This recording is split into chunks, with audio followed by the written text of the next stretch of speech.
NHK is reporting white smoke seen at nuclear reactor. Is it number 1 or number 3?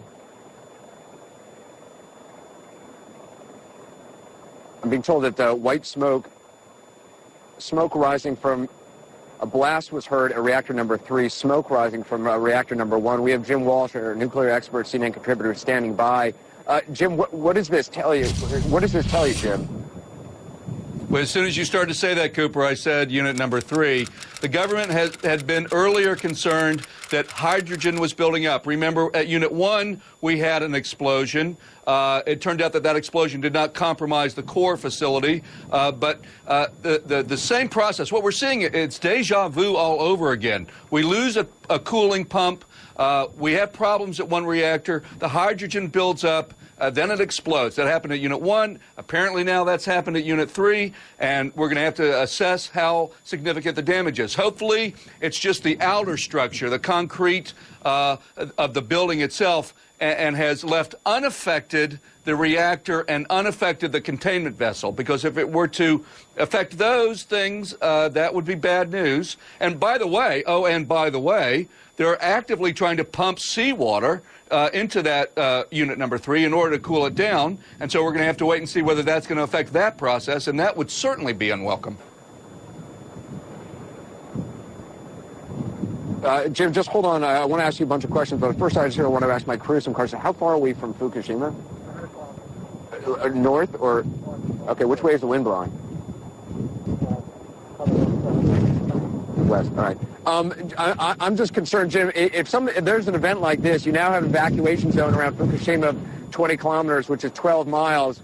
We're about 100 kilometers to the north of this reactor. Do you expect Japanese authorities to be expanding the evacuation zone?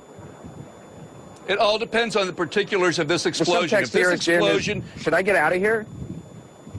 Yeah, I hear you, Anderson. And of course, I want to err on the side of caution for you here.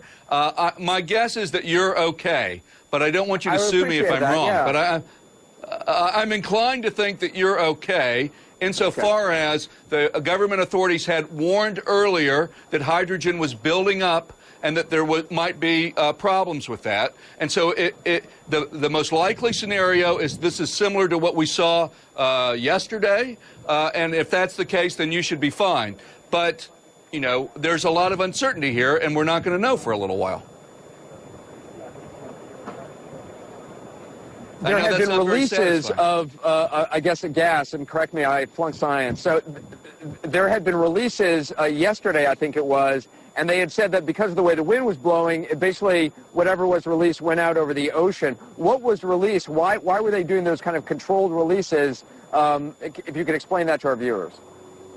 Sure. What happened is it's getting very hot inside that reactor core because they're not able to cool it down. And there's water, the water that's already inside there is getting boiled, and that as it boils, it turns to steam and to vapor, and then the pressure begins to build up inside the reactor. Well, you don't want that pressure to build and build and build and then cause some sort of problem, cracks or some large, melting of the nuclear material. So, it's not the best choice, but compared to the alternatives, the choice is to release some of that vapor, which is mildly radioactive. It's not the same thing as what might be released if there was an actual full-blown meltdown. It's mildly radioactive, and they're also able to screen it.